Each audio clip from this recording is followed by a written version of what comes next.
हरि ओम. एकादशी महात्म्य भाग 5वा शेवटचा. आतापर्यंत विष्णू एकादशीच्या पराक्रमानंतर वैकुंठात तिला घेऊन आलेला आहे आणि सगळे देवीदेवतांनी तिची पूजा केलेली आहे.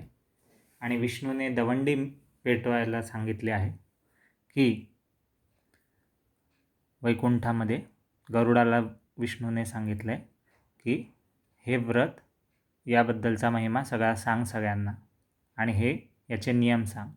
तेव्हा नारदाने विष्णूला सांगितलेलं आहे, विचारलेलं आहे की या व्रताबद्दल अजून माहिती सांगा की हे व्रताचा विधी काय आहे, फळ काय आहे आणि काय करायला हवं आहे, काय नको करायला हवं आहे.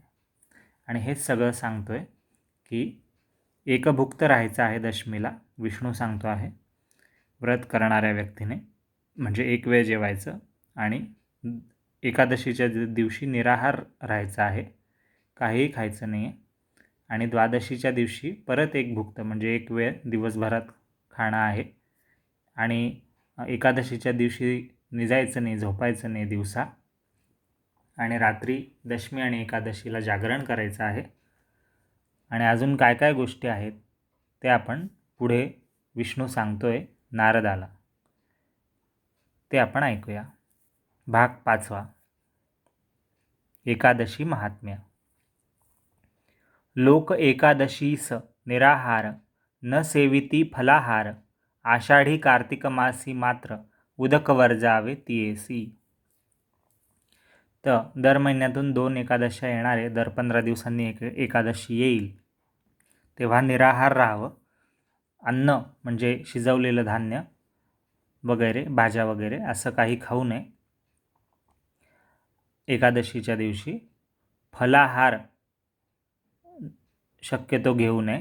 आणि आषाढी आणि कार्तिक मासी म्हणजे आषाढी एकादशीला आषाढ महिन्यात येणाऱ्या आणि कार्तिकी एकादशीला कार्तिक महिन्यामध्ये येणाऱ्या या वर्षातल्या ज्या 2 मोठ्या एकादशा आहेत त्याला उदकसुद्धा वर्जावं, म्हणजे पाणीसुद्धा घेऊ नये. उदक म्हणजे पाणी, पाणीसुद्धा पिऊ नये, म्हणजे त्या पूर्ण निराहार राहावं. एकादशीसी जे जेविती भात ते राक्षस काळीज निभ्रांत, त्या अन्नासवे उदक घेत ते राक्षस रुधिर सेविले जाण. जर एकादशीच्या दिवशी कोणी त्या दिवसभरात त्या तिथीला कोणी कसल्याही प्रकारचा भात खाल्ला तर ते राक्षसाचंच त्याने काळीज खाल्लेलं आहे असं निश्चयपणे समजा. आणि त्याचं जे पाप लागेल, राक्षसाला मारून त्याचं काळीज खाण्याचं पाप, ते पाप एकादशीच्या दिवशी भात खाण्याने लागेल. आणि अशा भातासोबत कोणी उदक म्हणजे पाणी घेत असेल, पित असेल तर ते राक्षस रुधिर म्हणजे राक्षसाचं रक्त पित आहे असं या पातळीचं त्याचं ते पाप गणलं जाईल खाणाऱ्याचं. एकादशीस जे जेविता शाका म्हणजे शाक म्हणजे पालेभाज्या किंवा कोणत्याही भाज्या, ते पाण्यातील श्वापदे देखा,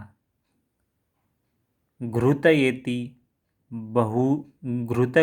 बहु कौतुका, ते सुकर रुधिर जाणावे.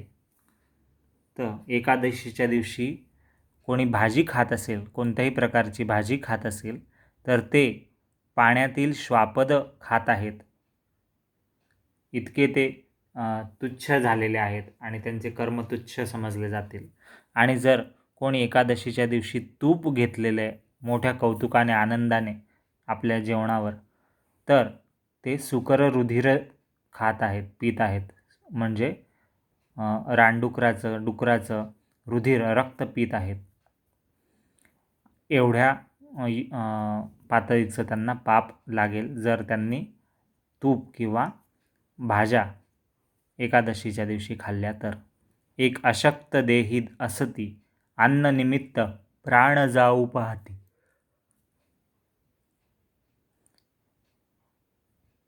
तीही फळे भक्षावी काकुळती देहरक्षणाकारणे. आता यातून सुटका कोणाची आहे, म्हणजे कोणाला सूट दिलेली आहे, डिस्काउंट, की एक अशक्त देही असती. जर कोणी अशक्त देहाचा असेल, त्याची प्रकृती खालावलेली असेल, तो रोगी असेल, अन्ननिमित्त प्राण जाऊ पाहते, अन्नाच्या निमित्ताने हे नाही खायचं, ते नाही खायचं, हेच चालेल, तेच चालेल, असं काही नियम आहेत. आणि त्याशिवाय त्या अन्नाशिवाय जर कोणाचे प्राण जायला करत असतील तर तीही फळे भक्षावी काकुळती देहरक्षणाकारणे. तर देहरक्षणासाठी फळं फक्त खावी, बाकी काहीही खाऊ नये.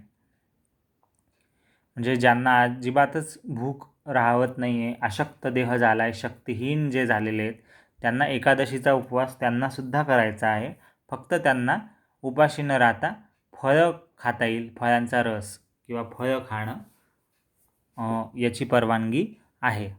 त्याचा काही दोष नाही, कारण की त्यांची शारीरिक अवस्था तशी ज्या गरजेनुसार असायला हवी, जेवढी सक्षम तेवढी जर नसेल आणि जीवनमरणाचा प्रश्न झाला असेल तर अशा वेळी फळांचा आहार हा मान्य केला आहे धर्मशास्त्रामध्ये. एकादशीच्या दिवशी एकादशीस जे पोहे भक्षिती ते मार्जार योनीस जन्मती. विष्णू आता सांगतोय की जर एकादशीच्या दिवशी कोणी पोहे वगैरे असं काही तत्सम पदार्थ खाल्लेत तर ते मार्जार म्हणजे मांजरीच्या योनीमध्ये जन्म घेतील, म्हणजे ते मांजर बनून जन्माला येतील. यापुढे आहे ते तव जाणावे निरचती श्रोतेजन हो. तर आता हे ज्याचं त्याचं त्यानेच नीट ठरवावं श्रोत्यांनी, की त्यांना काय करणं योग्य आहे आणि काय नाही. जे करीती धान्य आहार, आपण अन्न खाणार याचाच अर्थ धान्य शिजवून खाणार, पीठ असणार, मैदा असणार, कोणत्याही प्रकारचं डाळी साळींचं पीठ असेल, धान्याचं पीठ असेल, तर धान्य आहार जे करतील एकादशीच्या दिवशी ते भोगिती नरक घोर पुनरपी योनिद्वार भोगिती 84. तर त्यांना नरक यातना भोगाव्या लागतात जे धान्य खातात एकादशीच्या दिवशी, आणि पुन्हा एकदा त्यांचा जन्म होतो, मृत्यू होतो, असं 84 लाख योन्यांचा परत त्यांना इतक्या वेळा जन्म घ्यावा लागतो, परत दुःखात स्वतःला ढकलावं लागतं. प्रीतिपूर्वक एकादशी करती त्यांची पापे सर्व जाती. जे प्रेमाने मन लावून निश्चयाने आनंदाने उत्साहाने एकादशीचं व्रत करतील, उपवास करतील, नामस्मरण कीर्तन चिंतन करतील, ईश्वराचं स्मरण करतील, तर असं प्रीतिपूर्वक म्हणजे प्रेमाने जे एकादशी व्रत करतील त्यांची पापे सर्व जातील. त्यांचा दारवंटा मी लक्ष्मीपती दिवस रात्री राखीन. तर अशा माझ्या भक्तांचा किंवा अशा व्रत करणाऱ्यांचा दारवंटा म्हणजे उंबरठा किंवा त्यांचं म्हणजे घराचं सगळं रक्षण मी लक्ष्मीपती दिवस रात्र करेल, म्हणजे असे स्वतः विष्णू ग्वाही देतो आहे. कृष्ण स्वतः या गोष्टीतून हे वचन देतो आहे भक्तांना. पुढे काय सांगितलं जातं आहे, 15 दिवस कर्मे करीती त्यांची पापे सर्व हरती प्राप्त होय धनपुत्र संतती एकादशी व्रत केलिया. 15 दिवस कर्म करतील, म्हणजे जे त्यांना उदरनिर्वाहासाठी स्वतःच्या उन्नतीसाठी आवश्यक असे किंवा कौटुंबिक जबाबदाऱ्यांचे, देशाच्या किंवा स्वतःच्या जगण्यासाठीचे जबाबदाऱ्यांचे जेही काही कर्म नेमून दिलेले असतील किंवा त्यांनी स्वतःहून नेमून घेतलेले असतील, तर ते कर्म ते 15 दिवस करतील आणि एकादशीच्या दिवशी ते व्रत करतील. असं नेहमी जगणाऱ्यांचं सर्व पापांचं हरण होईल आणि त्यांना धन पुत्र संतती सगळं काही प्राप्त होईल. ऐसा एकादशीस वरू देता झाला शारंगधरू महापुण्य पर्वत थोरू सहस्त्रयज्ञ घडतील. असा हे सगळं जे काही विष्णू बोलतोय नारदाला, तर हे प्रत्यक्षात वरदान दिलेलं आहे विष्णूने.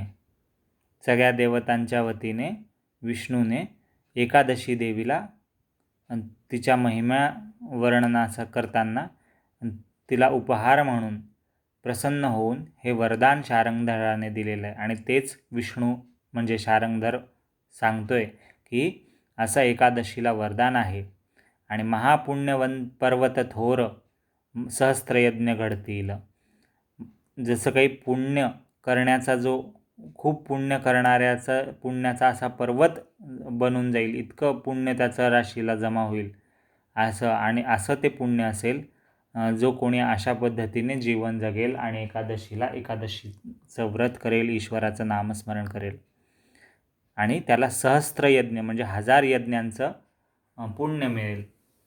म्हणजे 1000 यज्ञ न करता सुद्धा एकादशी व्रत करून श्रद्धेने एकादशी व्रत केलं तर 1000 यज्ञ करण्यास एवढंच पुण्य त्याला त्या एका व्रताच्या दिवसातून प्राप्त होईल कोणालाही. पुढे ऐसे ऐकोनिया वचन पातके उभी राहिली कर जोडून विनविती श्रीनारायण आम्ही काय करावे. तर हे सगळं असं सांगितलं की सगळे पाप नष्ट होतील जे जे लोक व्रत करतील. तर मग हे सगळ्यांसाठीच व्रत आता उपलब्ध झालेलं आहे. सगळ्यांना दवंडी पिटवून वैकुंठात आणि सगळ्या लोकांमध्ये पसरवलं गेलेलं आहे गरुड आणि नारदाकडून. तर मग आणि विष्णूने स्वतः सांगितलेलं आहे, वचन दिलेलं आहे की पापांचा सगळ्या कोणत्याही प्रकारचे पाप नष्ट होतील आणि मनुष्याचं चित्त शुद्ध होईल, कर्म शुद्ध होईल, आयुष्य शुद्ध होईल. आणि जर असं असेल तर मग आता हे विष्णूचं सगळं ऐकून तिथे पातकं उभे राहिलेले आहेत हात जोडून. म्हणजे पाप जे आहेत, पापशक्ती उभ्या राहिल्या आहेत विष्णूसमोर आणि त्या विनंती करतायत नारायणाला म्हणजे विष्णूला की आम्ही काय करावं, म्हणजे आम्ही आता कुठे जायला पाहिजे. म्हणजे पाप या जगातून नाहीशी होऊन जातील का असं त्यांना स्वतःबद्दल प्रश्न पडलेला आहे पापांना. की आम्ही आता म्हणजे सगळेजण व्रत करतील तर आम्हाला राहायला लपायला जागाच नाही उरणार. म्हणजे असं कोणीच नसेल का आता जिथे लोक पाप करतील. मग पापच करणार नाही, सगळीकडे धर्मच असेल तर मग नियती हा या सृष्टीचा जो पारडा आहे तो धर्माच्याच बाजूने कायम राहील. अधर्म कधी होणारच नाही आणि अधर्मच झाला नाही तर बऱ्याच गोष्टी सृष्टीतल्या दोलायमान होतात. जसं की भगवंताला अवतार घेणं गरजेचं उरणार नाही कारण की सगळेच धार्मिक प्रवृत्तीचे लोक सदा सर्व काळ राहतील. वाद होणार नाही, भांडणं होणार नाही, मतभेद होणार नाही. सगळे धार्मिक प्रवृत्तीचेच असतील लोक कारण की ते असे व्रत करतील तर. आणि ते सगळे पुण्यवानच असतील तर मग पापांचं आयुष्य कमी होऊन जाईल, पापी लोकांचं आयुष्य कमी होऊन जाईल आणि पापांचं महत्त्व, पापांची शक्ती कमी होऊन जाईल. आणि मग पापांनी करायचं काय. म्हणून पाप आता विष्णूसमोर उभे राहिलेले आहेत आणि ते विचारत आहेत की आम्ही कुठे जायला पाहिजे, आम्ही काय करायला पाहिजे जर सगळेजण व्रत करतील तर. त्रिलोकी करतील एकादशी मग आम्ही कोठे राहावे परियेसी. तिन्ही लोकातले सगळे जनता आणि देवता आणि राक्षससुद्धा जर एकादशी व्रत करेल तर आम्ही पापी शक्तींनी कोणाच्या हृदयात, कोणाच्या बुद्धीत, कोणाच्या कर्मात प्रवेश करावा आणि त्याच्याकडून पापकर्म करून आमचं आयुष्य सुधरून घ्यावं. म्हणजे आम्ही पण पापी व्हावं, पापीच राहावं, आमच्या पापशक्तींना वाढवावं. हे कसं काय शक्य होईल, आम्ही कुठे राहावं असं त्या पापी शक्तींना, पातकांना प्रश्न पडला आहे. तव बोलले ऋषिकेश तया पातकांप्रती. त्या पातकांना म्हणजे जे पाप आहेत त्या पापशक्तींना उद्देशून विष्णू भगवान म्हणत आहेत, जे एकादशी भक्षील अन्न तेथे तुम्ही राहावे दडोन. असं विष्णू म्हणतोय की सगळेच लोक व्रत करतील असं तर नाही आहे. तर मग म्हणजे कधी ना कधी बरेच असे असतील जगात की ज्यांना समजत नाही या व्रताचा महिमा माहिती असूनसुद्धा, किंवा ज्यांची श्रद्धा कमी पडते, किंवा ज्यांना स्वतःचा स्वार्थ साधायचा असतो. तर अशा अनेक जीवांना, असे अनेक लोक असतील जगात, तर अशा माणसांना, अशा जीवांना जे अन्न खातील एकादशीच्या दिवशी त्यांना त्याचं पाप लागेल, याचाच अर्थ ते नियम मोडतील आणि ते पापाचे भागीदार बनतील आणि त्यांच्या खाण्यानुसार आणि वागण्यानुसार आणि व्रत मोडण्याच्या पद्धतीनुसार त्यांना ते पापं लागतील. मग त्यांना पापं लागतील, ते पापी ठरतील, याचाच अर्थ तुम्हाला तिथे लपायला जागा आहे, त्यांच्याजवळ राहायला जागा आहे, असं पापांना म्हणत आहे, पातकांना म्हणत आहे विष्णू. तर तुम्ही तिथेच लपून राहावं. तयासी तुम्ही नेओन कृमियोनीस घालावी. तर पातकांचं पण एक जबाबदारी आहे की कोणी पापी काम करत असेल तर ते पापकृत्याची त्याला शिक्षा मिळण्यासाठी त्याला व्रताच्या उल्लंघनानुसार, नियम उल्लंघनानुसार, नियम मोडल्यानुसार तशी शिक्षा मिळायलाच हवी आणि याची जबाबदारी पातकांना दिलेली आहे की असं जो कोणी एकादशीला अन्न खाईल त्याच्याजवळ जाऊन लपून तुम्ही राहा आणि त्याने हे पाप केल्याची नोंद तुम्ही ठेवा आणि त्याला तुम्ही मृत्यूनंतर कृमियोनीच घाला. म्हणजे तो जेव्हा मरेल, तो व्यक्ती ज्याने एकादशीचं दिवशी व्रत मोडलं आहे किंवा व्रत केलंच नाही, अन्नभक्षण केलं आहे, तर अशा व्यक्तीला त्याच्या मृत्यूनंतर तुम्हीच त्याला दंड म्हणून कृमियोनीस घालायची कृमियोनीला त्याला जन्म घालायला भाग पाडा. जे एकादशी भावे आचरती त्यांची महापातके नासती. विष्णू सांगे नारदाप्रती ऐसे व्रत आचरावे. तर जे काही असेल, जे असे व्रत, एकादशीचं व्रत किंवा इतरही व्रत श्रद्धेने लक्ष देऊन जीवाभावाने आचरण करतील, जितकं त्यांच्याकडून होऊ शकत असेल तितकं, तर त्या सगळ्यांची, त्या अशा भक्तांची सगळी पातके, महापातके, पाप नाश होतील, नष्ट होतील. आणि हे विष्णूने नारदाला सांगितलं की अशा पद्धतीने हे व्रत आचरण करायचं आहे. पातकांसी राहावया ठावो, देता झाला देवरावो, यावरी काय झाला अभिप्रावो, ते ऐका श्रोते हो. आता पातकांना राहायला एक ठाव म्हणजे जागा दिली की तुम्ही अशा नियम मोडणाऱ्या, व्रत न करणाऱ्या लोकांच्या बुद्धीमध्ये शिरायचं आहे, मनामध्ये, हृदयामध्ये, कर्मांमध्ये त्यांच्या शिरायचं आहे आणि तिथे तुम्हाला राहता येईल. बाकी तुम्हाला कुठेही राहायला जागा नाही पापांना. असं ऐकल्यानंतर यावर पुढे काय झालं ते श्रोत्यांनी ऐका. ऐकोनी श्रीहरींचे वचन, संतोषले नारदांचे मन, हृदयी व्रत धरोनी पूर्ण, मग चरणासी लागला. तर अशा पद्धतीने श्रीहरींचं बोलणं आणि वचन ऐकून संतुष्ट झालेले नारद मुनी, त्यांचं मन संतुष्ट झाले, प्रसन्न झाले. हृदयामध्ये त्यांनी निर्धार केला की आपण हे व्रत पूर्ण करायचं आहे. नारद मुनींनी हे निश्चय केलेला आहे आणि मग त्यांनी चरणांना, विष्णूंच्या चरणांना नमस्कार केलेला आहे, त्यांचे आशीर्वाद घेतलेले आहेत. नारद म्हणे पुरुषोत्तमा, हे व्रत द्या आम्हा मेघश्यामा, देव म्हणे करावे ब्रह्मोत्तमा, व्रत हे तुम्हा दिधले. नारदाने मागितलं पुरुषोत्तम विष्णूकडे, जो जगतपालक आहे, ज्याने पातकांचं सुद्धा पालन केलेलं आहे की तुम्हाला लपायला जागा आहे, कमी आहे पण तिथे आहे. जे लोक पाप करतील, नियम मोडतील, व्रत आचरण, धर्माकडे लक्ष देणार नाही, स्वतःच्या कर्मांकडे लक्ष देणार नाही, वागण्याकडे लक्ष देणार नाही, तिथे तुम्ही जाऊन राहा आणि त्याची शिक्षा त्यांना, त्या लोकांना ज्यांनी नियम, धर्म, आचरण, व्रत मोडलेले आहे त्यांना द्या. तर हे सगळं ऐकून पुढे नारद नमस्कार करतोय आणि नारद काय म्हणतोय ते आता ऐका. नारद म्हणे पुरुषोत्तमा, हे व्रत द्या आम्हा मेघश्यामा, देव म्हणे करावे ब्रह्मोत्तमा, व्रत हे तुम्हा दिधले.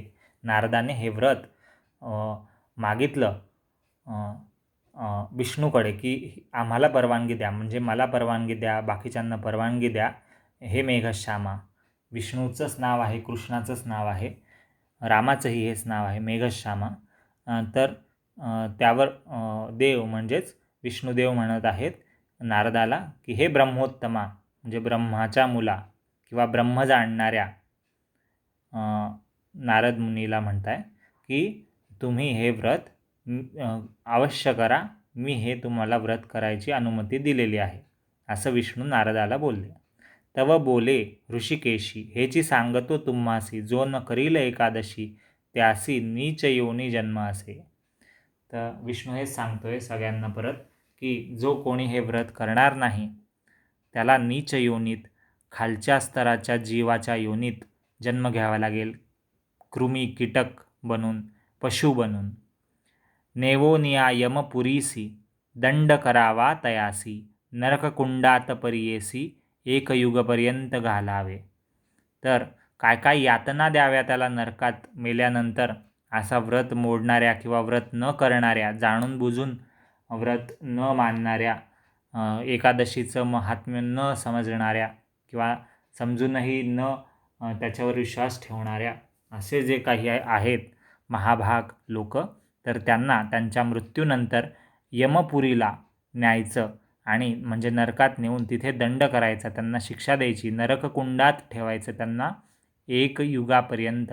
म्हणजे आता 4 युग आहेत, त्यातलं एक युगाला जेवढा काळ लागत असेल तेवढी सर्व वर्ष, दिवस, अहोरात्र त्यांना त्या यातना सहन करायला नरककुंडात ठेवायचं. मग काढोनी निरबुजविती 84 नरक भोगविती, नरका माझी कीटकमूर्ती तयासी जन्म घालावे. पुन्हा पुन्हा तेच सांगतोय विष्णू, अतिशय समजून उलगडून उकलून सांगतो आहे, विस्तृतपणे सांगतोय सगळ्यांना की त्याला असे नियम व्रत न मानणाऱ्या लोकांना, व्रतभंग करणाऱ्या लोकांना, सगळ्या अशा बद्धजीवांना पहिले तर त्यांना यमपुरीस दंड द्यावा, नरककुंडात टाकून 1 युगापर्यंत तिथे शिक्षा द्यावी आणि तिथून काढून मग त्यांना 84 लक्ष म्हणजे 84 लाख वेगवेगळ्या जीवांच्या, पशूंच्या, जनावरांच्या, प्राण्यांच्या, वनस्पतींच्या, इतर अशा योन्यांमध्ये, जन्मांमध्ये भटकायला लावावं लागेल. म्हणजे त्यांना तिथे जन्माला घालायचं आहे. नरकामध्ये कीटकमूर्ती अशा ज्या आहेत त्यांना. गरुडा पाठविले नगरा, जो न करील एकादशी दुवा धरोनिया त्यासी, नगरा बाहेर घालावे. तर विष्णूने गरुडाला सगळीकडे दवंडी पिटवायला आधीच सांगितलेले आहे, पण आता गरुडाला विष्णू हेही सांगतोय की दवंडी जेव्हा तू सांगशील किंवा घोषणा करशील माझ्या या व्रताच्या महिम्याबद्दल आणि बाकीच्या याच्या नियमांबद्दल, व्रत कसं आचरण करायचं आहे आणि व्रत नाही केलं तर काय पाप लागेल वगैरे वगैरे, तर हे सगळं सगळ्या लोकांना सांगायचं आहे. सामान्य लोकांना, इतर देवतांना, राक्षसांना, सगळ्यांना सांगायचं आहे. तर जो कोणी अशा पद्धतीने हे सगळं करणार नाही, व्रत नाही करणार, तर त्याला लक्षात ठेवून अशा व्यक्तीला नगराबाहेर घालावं. म्हणजे कोणीही त्याला चांगलं मानू नये, शिक्षा करावी, आपल्या समाजाचा भाग मानू नये, आपल्या देशाचा एक रहिवासी मानू नये, कारण की त्याने व्रताचं आचरण मान्य केलेलं नाही आहे. जे व्रत आरोग्यदृष्ट्या, शारीरिक मानसिक शक्तीच्या दृष्ट्या समाजासाठी आवश्यक आहे, कुटुंबासाठी आवश्यक आहे, वैयक्तिक जीवनातील व्यक्तीसाठी आवश्यक आहे, सृष्टीच्या नियमनासाठी असे व्रत आवश्यक आहे. कारण आपल्या खाण्यापिण्यावरूनच या जगात प्रचंड उलथापालथ आजही होते आहे आणि तेच शरीराच्या आतली उलथापालथ, पचनाचं आणि इतर रोगांचं येणं जाणं आणि निरोगी राहणं, तसंच समाजाचं बाहेरून अन्नसाखळीला व्यवस्थित ठेवता येण्यासाठी दर 15 दिवसांनी एक विश्रांती घेणं आणि जठरालासुद्धा 1 दिवस शांत ठेवणं दर 15 दिवसातून, हे आयुर्वेदाच्या दृष्टीनेही अगत्याचं आहे, म्हणजे अत्यावश्यक आहे, महत्त्वाचं आहे. आणि तेच शास्त्रात पापपुण्यांच्या माध्यमातून आपल्याला व्रतकथांमधून सांगितलं जातं आहे. एवढं एकादशीचं महत्त्व आपल्या रोजच्या नेहमीच्या आयुष्याशी आणि आपल्या आरोग्याशी कनेक्टेड आहे, जोडलेला आहे. तर अशा व्यक्तीला जो हे नियम मोडतो, व्रत करत नाही, तर अशांना नगराबाहेर हात धरून हाकलून लावावं, असं विष्णू गरुडाला सांगतो. ऐसे व्रत जे आचरती त्यांची महापातके नासती, कृष्ण सांगे पांडवाप्रती कुंती द्रौपदी आदी करूनी. आणि हे जे विष्णू सगळ्यांना सांगत होता तेच ही सगळी गोष्ट विष्णूची एकादशीच्या जन्माची, एकादशीने राक्षसाला मारण्याची आणि तिचा महिमा सगळीकडे पसरण्याची आणि व्रत सुरू होण्याची, हेच सगळी गोष्ट कृष्ण पहिल्यापासून सांगत आलेला आहे पांडवांना, धर्मराज युधिष्ठिराला, की एकादशी व्रत किती महत्त्वाचं आहे ते. तर आणि कुंतीला, द्रौपदीला यांनीसुद्धा ही व्रताची गोष्ट ऐकलेली आहे एकादशीच्या. इतुका वैकुंठी वृत्तांत झाला, विष्णू व्रत आचरू लागला. विष्णू स्वतः सगळीकडे ही बातमी विष्णूने गरुडाच्या आणि नारदाच्या आणि इतर देवी देवतांच्या माध्यमातून पोचवली की हे व्रत आता सुरू करायचं आहे सगळ्यांनी. तर विष्णू स्वतःसुद्धा हे व्रत करत आहे. विष्णू स्वतः उपाशी राहतो आहे, एकादशीच्या दिवशी उपवास करतो आहे, हरिनाम कीर्तन संकीर्तन स्वतः तो करतो आहे. तो यापेक्षा भिन्न आहे. तो योगमायेच्याही वर आहे. सांसारिक मोहमायेच्या बंधनातून तो मुक्त आहे. जन्ममरणापासून, पापपुण्यापासून, स्वर्ग नरकापासून विष्णू, कृष्ण, शिव हे आदि मुख्य देवता हे भिन्न आहेत, अलग आहेत. आणि कृष्ण अर्थात त्याचेच अंशावतार जे आहेत विष्णू आणि राम आणि पृथ्वीवर अवतार घेतलेला कृष्ण. तर हे सगळ्या गोष्टी हे अशा शक्ती आहेत, अशा दैवी शक्ती आहेत की ते स्वतः परब्रह्म आहेत. त्यांना असे नियम मान्य करणं किंवा स्वतः आचरणात आणण्याची आवश्यकताच नाही आहे. पण तरीही सगळ्यांना महत्त्व पटवून देण्यासाठी आणि या व्रताचं महिमान सांगण्यासाठी अशी लीला ईश्वर करत असतो. आणि म्हणूनच विष्णू त्याच्या भक्तांना समजण्यासाठी स्वतः ते व्रत आचरण करत आहे.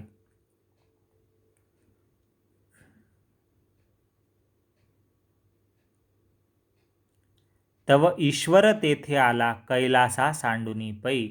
असं सगळं विष्णू व्रत जेव्हा करत होता एकादशीचं आपल्या वैकुंठात बसून, तेव्हा त्यावेळी विष्णूचं व्रत पूजा वगैरे चालू असताना तिथे ईश्वर म्हणजेच महादेव शिवशंकर भगवान आलेले आहेत कैलास सोडून वैकुंठामध्ये. विष्णूने केली पूजा तव बोलिला कैलास राजा, माझी विनंती गरुडध्वजा लक्षपूर्वक अवधारिजे.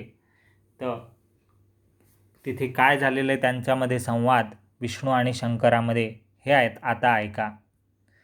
तर विष्णूने पूजा केली तेव्हा कैलास राजा म्हणजेच शिवशंकर भगवान विष्णूला म्हणाले की गरुडध्वजा म्हणजे गरुडावर आरूढ असणाऱ्या हे देवता, विष्णू देवता, माझी विनंती लक्षपूर्वक ऐक. अवधार म्हणजे ऐकणे, ऐक. मी काय सांगतोय ती विनंती माझी ऐक विष्णू. हे शिवशंकर आता सांगतोय. तू आचरितोसी एकादशी व्रत, मजसी द्यावे जी किंचित, तव संतोषम गोपीनाथ तये वेळी अवधारा.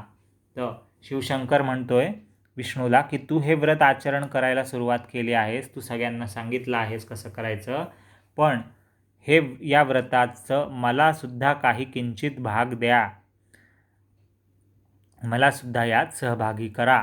मी काय करू शकतो, हे या व्रताशी कसा जोडला जाऊ शकतो हे सांगा, असं शंकर स्वतः विष्णूला विचारत आहे. तेव्हा शंकराचं असं बोलणं ऐकून विष्णू संतुष्ट झालेला आहे. गोपीनाथ म्हणजे गोपींचा नाथ, गोपींचा स्वामी म्हणजेच कृष्ण अर्थात विष्णू.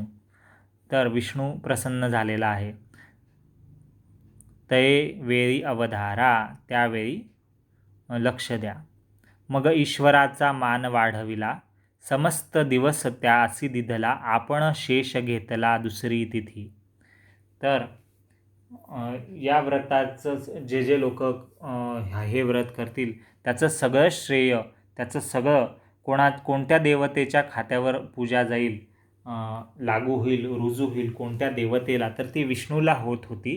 तर शंकर भगवान म्हणाले की मला सुद्धा कोणी व्रत केलं तर त्याचा भाग माझ्या पदरात पडू द्या, काही भाग अख्ख्या दिवसभराच्या तिथीचा. तर विष्णूने तेव्हा संतुष्ट होऊन पूर्ण दिवसाचा मान त्याला दिला. म्हणजे विष्णूने शंकर भगवानांना पूर्ण दिवस एकादशी व्रत जो करेल, जोही कोणी सामान्य मनुष्य एकादशी व्रत करेल, तर त्याचं सगळं श्रेय किंवा त्याची सगळी भक्ती, त्याचं सगळं कर्म कोणाच्या नावावर होईल, ते आता शंकराच्या नावावर जमा होईल. म्हणजे त्याने शंकराचीच पूजा त्या व्यक्तीने केली आहे. जर एकादशी व्रत केलं तर पूर्ण दिवस उपवास केला, नामस्मरण केलं, मग ते कोणत्याही ईश्वराचं केलं तरी ते शंकराला समर्पित होईल, रुजू होईल, मान्य होईल, असं विष्णूने सांगितलं. आणि ईश्वराचा मान म्हणजेच महादेवाचा सन्मान वाढवलेला आहे विष्णूने. पूर्ण दिवस दिलेला आहे त्याला. समस्त दिवस त्यास दिधला, आपण शेष घेतला दुसरी तिथी. आणि दुसरी तिथी म्हणजे एकादशी नंतर येणारी जी दुसरी तिथी आहे, तर म्हणजे एकादशीचाच एक्सटेंडेड व्हर्जन आपण म्हणू शकतो त्याला, वाढीव तिथी. म्हणजे तीच तिथी पुन्हा कंटिन्यू होईल. तर एकादशीचा दुसरा दिवस विष्णूने स्वतःच्या नावावर घेतला. म्हणजे कोणत्याही भक्ताने एकादशी व्रत केलं तर एकादशीच्या व्रताचा दिवस, त्याचं सगळं श्रेय, त्याची सगळी भक्ती त्या भक्तांनी केलेली, ती विष्णूच्याच या निर्णयामुळे शंकराकडे जाईल, शंकराला प्राप्त होईल, ती भक्ती रुजू होईल शंकराकडे. आणि त्यानंतर दुसरी तिथी येईल, तीच तिथी दुसऱ्या दिवशी येईल एकादशीची, तेव्हा ती विष्णूच्या नावावर असेल. पहिला मान शंकराचा असेल एकादशीचा, असं विष्णूने स्वतः सांगितलं. मग आता ही दुसरी तिथी काय आहे, तर ते आता आपण ऐकूया. या निमित्त 2 एकादशी वैकुंठी झालिया परियेसी. तर वैकुंठामध्ये हा निर्णय झाला विष्णू आणि शंकराच्या या संवादानंतर की 2 एकादशा असतील लागोपाठ. म्हणजे 2 दिवस, 2 वेगवेगळे दिवस एकादशी ही तिथी चालेल. एकच तिथी 2 दिवसांपर्यंत चालेल, एवढी मोठी असेल. आणि स्मार्त वैष्णव 2 पक्षी आपुल्याला तिथी करती. तर स्मार्त एकादशी येईल पहिले, जी शिवभक्त करतील, शैव लोक करतील, आणि कोणीही केलं तरी ती शंकरालाच अर्पित होईल ती भक्ती त्या एकादशीची. आणि वैष्णव एकादशी ही दुसऱ्या दिवशीची असेल, नंतरची असेल, असं विष्णूनेच शंकराला आश्वासन दिलं. आणि मग सगळे वैष्णव, रामभक्त असो, कृष्ण भक्त असो, विठ्ठल भक्त असो, बालाजी भक्त असो, द्वारकाधीश भक्त असो, बद्रीनाथचे भक्त असो, कृष्णाचे भक्त असो, विष्णूचे भक्त असो, कोणत्याही विष्णूच्या आणि कृष्णाच्या अवतारांचे, रूपांचे भक्त असो, तर असे भक्त जेव्हा एकादशीचं व्रत करतील, ते दुसऱ्या दिवशीचं केलेलं त्यांचं व्रत, वैष्णव एकादशीचं व्रत मान्य होईल, विष्णूला रुजू होईल त्यांची भक्ती. आपुल्याला तिथी करती. प्रत्येकाला त्यांनी तिथी वाटून घेतली आहे. तिथी एकच आहे एकादशीची, पण ती 2 वेगवेगळे दिवस चालेल. आणि पहिल्या दिवशीचा मान पहिला एकादशीचा, स्मार्त एकादशीचा मान शंकराच्या नावावर विष्णूने केलेला आहे आणि दुसरा स्वतःच्या नावावर ठेवलेला आहे. जे सदाशिवाचे भक्त ते प्रथम दिवशी आचरत. जे मी तुम्हाला आत्ता सांगितलं तेच इथे लिहिलेलं आहे की जे सदाशिव म्हणजे शंकराचे भक्त असतील, ते 2 दिवस येणाऱ्या एकादशीत पहिला दिवसची जी एकादशी असेल, ती कितीही वेळाची असली तरी पूर्ण दिवसाचा त्यांचा सगळी भक्ती शंकराला रुजू होईल. आणि ते शंकराचे भक्त, शिवभक्तच त्या दिवशी आचरण करतील. आणि कोणी विष्णुभक्त ते आचरती दुसरी तिथी. जे कोणी विष्णुभक्त असतील, रामभक्त, कृष्णभक्त असतील, वैष्णव असतील, तर ते विशेष त्यांची श्रद्धा विष्णूवर आहे. असं नाही की ते शंकराला नाही मानत किंवा शंकराचे भक्त विष्णूला नाही मानत, असा त्याचा अर्थ नाही आहे. इथे कसलाही वाद नाही आहे, फक्त इथे संवाद आहे की ज्या देवतेबद्दल जास्त आस्था आहे, जास्त श्रद्धा आहे, ज्या देवतेचं ज्या भक्ताला जास्त आकर्षण आहे, त्याने त्या स्वरूपात ईश्वराची पूजा करायला हवी. ईश्वर एक असला तरी आपल्या इच्छेनुसार भक्तांना आधीच्या एकादशीला, स्मार्त एकादशीला शिवाची किंवा नंतरच्या दिवशीच्या एकादशीला म्हणजे वैष्णव एकादशीला विष्णूची, कृष्णाची, विठ्ठलाची भक्ती करता येण्याची मुभा देण्यात आलेली आहे.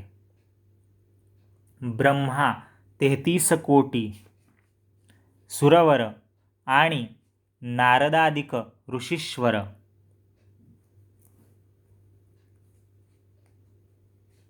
समस्त आचरती व्रताचार एकादशी पूर्णतिथी.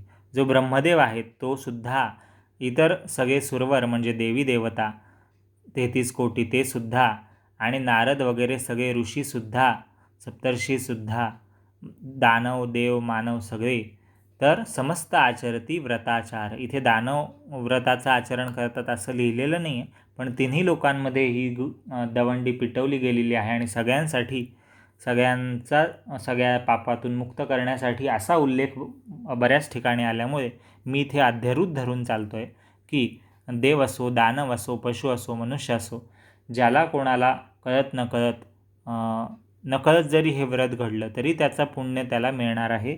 आणि श्रद्धेने, पूर्ण मनोभावाने, एकाग्रचित्त करून ईश्वराची भक्ती करून हे व्रत कोणी केलं तर त्याला तर फळ नक्कीच मिळणार आहे.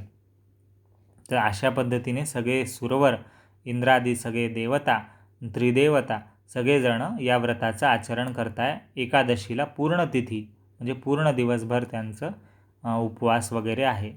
मी बोलिलो नाही आपुले मती, कथा सांगितली भागवती, श्रीकृष्ण सांगे पांडवांप्रती, ऐसे व्रत आचरती जे. तर लेखक म्हणतोय की मी काहीही माझ्या मनाने कल्पना केलेली गोष्ट, काल्पनिक गोष्ट नाही सांगितली आहे.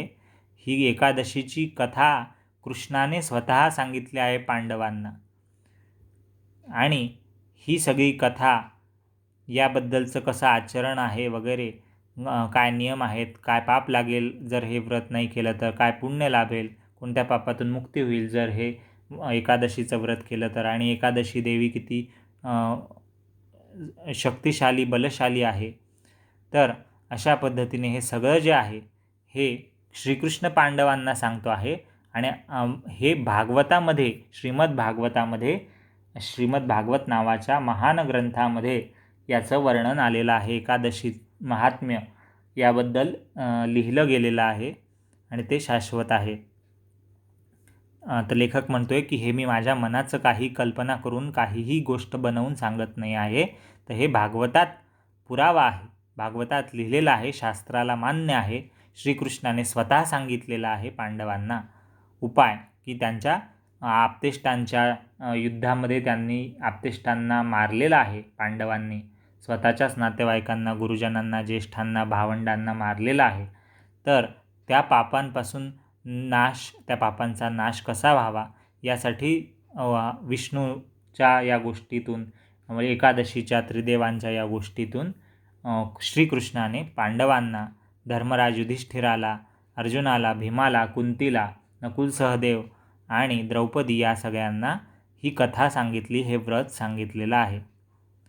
आणि ही कथा ऐकती ते भुक्ती मुक्ती पावती. जे कोणी ही कथा सहज ऐकायची म्हणून जरी ऐकेल, नकळत जरी ऐकेल किंवा श्रद्धेने ऐकेल, वाचेल, असे सगळ्यांना भुक्ती आणि मुक्ती. भुक्ती म्हणजे इथे जे काही सृष्टीवर आयुष्यभरात भोग भोगायचे असतील त्याला बहुतेक भुक्ती म्हटलं गेलेलं असावं, असा मी एक कयास लावतो आहे. आणि मुक्ती अर्थातच चारही प्रकारच्या ज्या मुक्त्या आहेत, सालोक्य मुक्ती म्हणजे ईश्वराच्या लोकात जाऊन राहणं, म्हणजे जिथे ईश्वर राहतो, जसं गोलोक वृंदावनमध्ये श्रीकृष्ण शाश्वत स्वरूपात राहतो, जे गोलोक पृथ्वीवर नाही आहे, ते अंतरिक्षात आहे, अंतरिक्षांच्या पलीकडे आहे. तसंच साकेत धाममध्ये श्रीराम शाश्वत स्वरूपात राहतो किंवा वैकुंठात विष्णू राहतो शाश्वत, किंवा कैलासात ईश्वर महादेव भगवान शंकर राहतात. तर तर त्यांच्या लोकात जाऊन राहण्याचं जी मुक्ती आहे तिला म्हटलं जातं सालोक्य मुक्ती.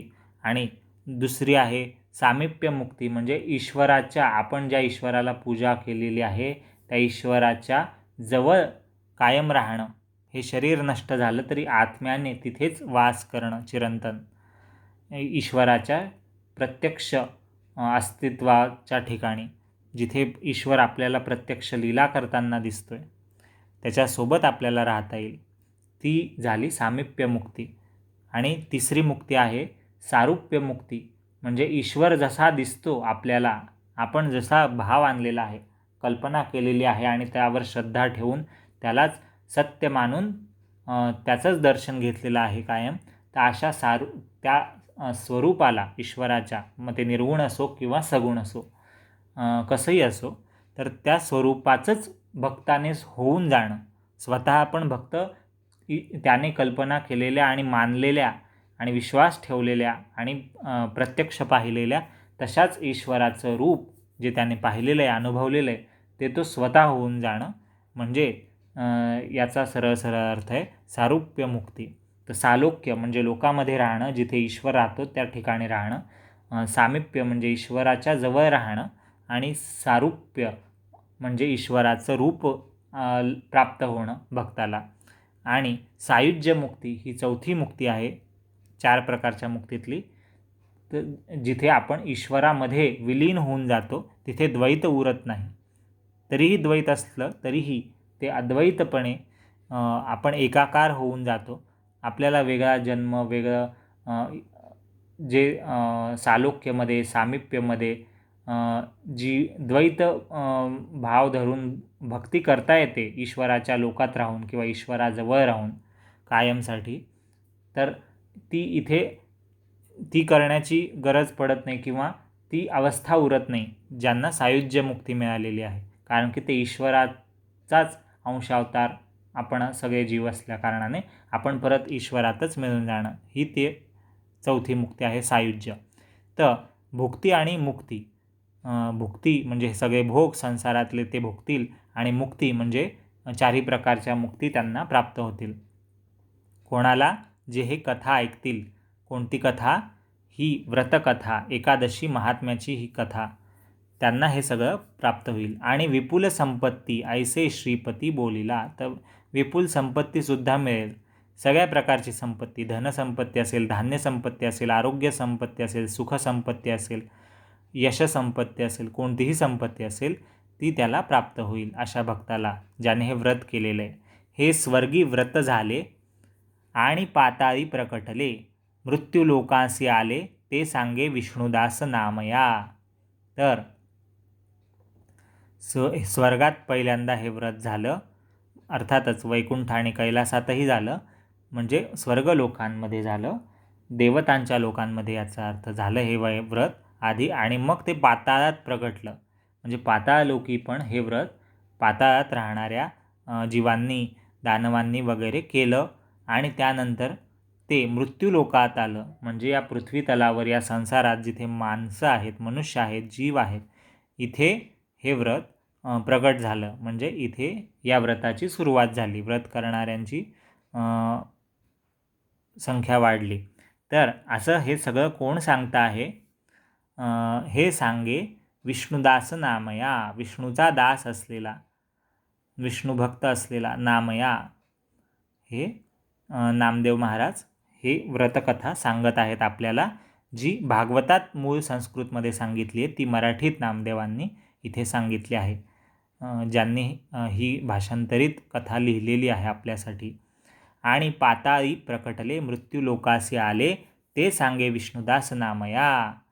6 जणांचे श्वास जन्म पावली एकादश, याचा विस्तार परियेस वर्णिले सविस्तर.